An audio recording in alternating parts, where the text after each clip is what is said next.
The Ickabog by J.K. Rowling. Chapter 3. Death of a Seamstress. The Beamish and Dovetail families both lived in a place called the City within the City. This was part of Showville, when all the people who worked for King Fred had houses.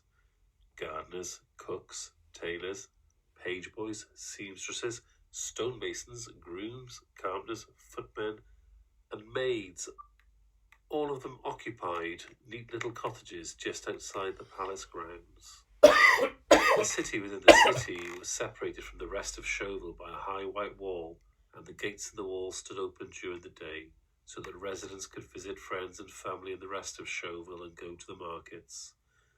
By night the sturdy gates were closed, and everyone in the city within the city slept, like the king, under the protection of the royal guard.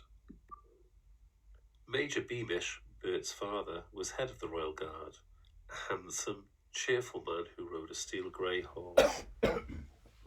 He accompanied King Fred, Lord Spittleworth and Lord Verploon on their hunting trips, which usually happened 5 times a week.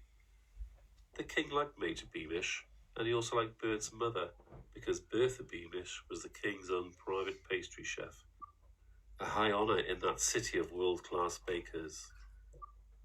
Due to Bertha's habit of bringing home fancy cakes that hadn't turned out absolutely perfectly, Bert was a plump little boy, and sometimes, I regret to say, the other children called him Butterball and made him cry.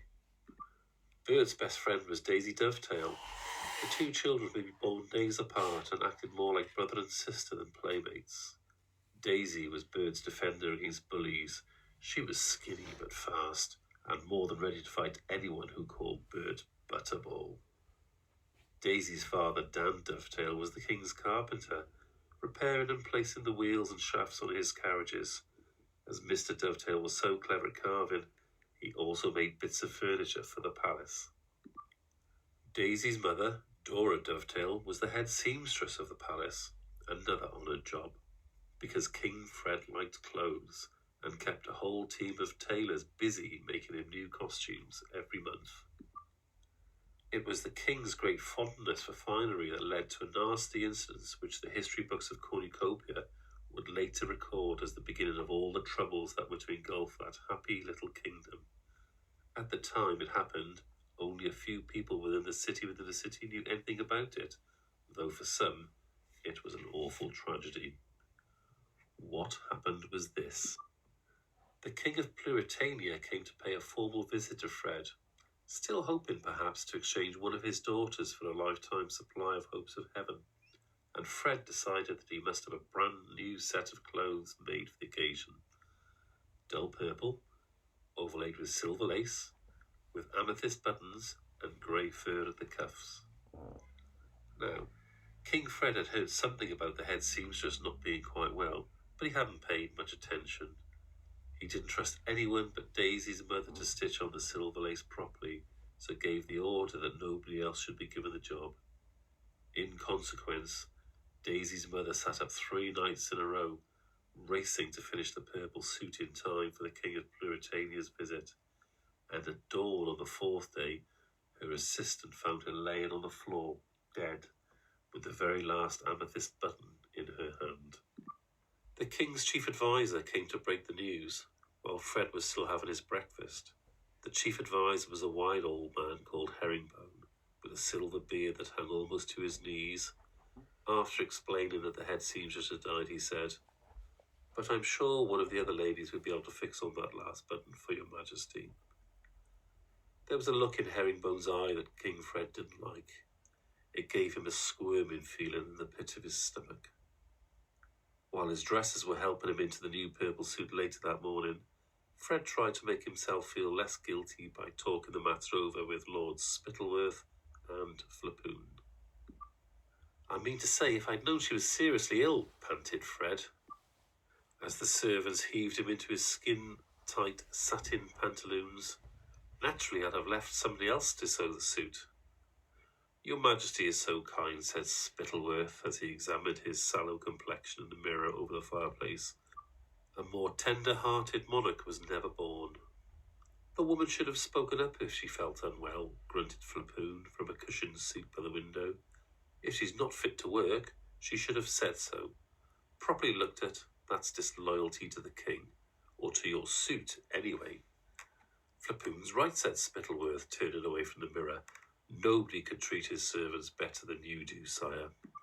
I do treat them well, don't I? Said King Fred anxiously, sucking in his stomach as the dressers did up all his amethyst buttons.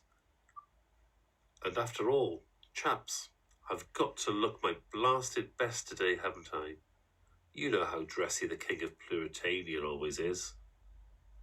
It would be a matter of national shame if you were any less well-dressed than the King of Pluritania, said Spittleworth. Put this unhappy occurrence out of your mind, sire, said Flapoon. A disloyal seamstress is no reason to spoil a sunny day. And yet, in spite of the two lords' advice, King Fred couldn't be quite easy in his mind. Perhaps he was imagining it, but he thought Lady Islander looked particularly serious that day. The servants' smiles seemed colder, and the maids' curtsies a little less deep.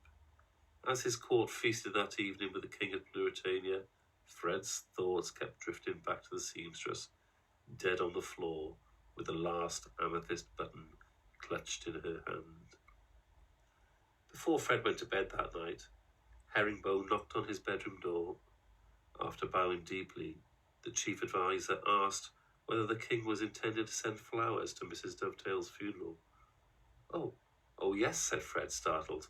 Yes, send a big wreath, you know, saying how sorry I am and so forth. You can arrange that, can't you, Herringbone? Certainly, sire, said the chief adviser. And, if I may ask, are you planning to visit the seamstress's family at all? They live, you know, just a short walk from the palace gates. Visit them? Said the king pensively. Oh no, Herringbone, I don't think I'd like. I mean to say, I'm sure they aren't expecting that. Herringbone and the king looked at each other for a few seconds.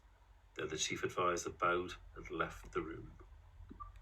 Now, as King Fred was used to everyone telling him what a marvellous chap he was, he really didn't like the frown with which the chief adviser had left. He now began to feel cross rather than ashamed. It's a bally pity, he told his reflection, turning back to the mirror in which he'd been combing his moustaches before bed. But after all, I'm the king, and she was a seamstress. If I died, I wouldn't have expected her to. But then it occurred to him, if he died, he'd expect the whole of Cornucopia to stop whatever they were doing, dress all in black, and weep for a week, just as they'd done for his father, Richard the Righteous. Well, anyway, he said impatiently to his reflection, life goes on. He put on his silk nightcap, climbed into his four-poster bed, blew out the candle, and fell asleep.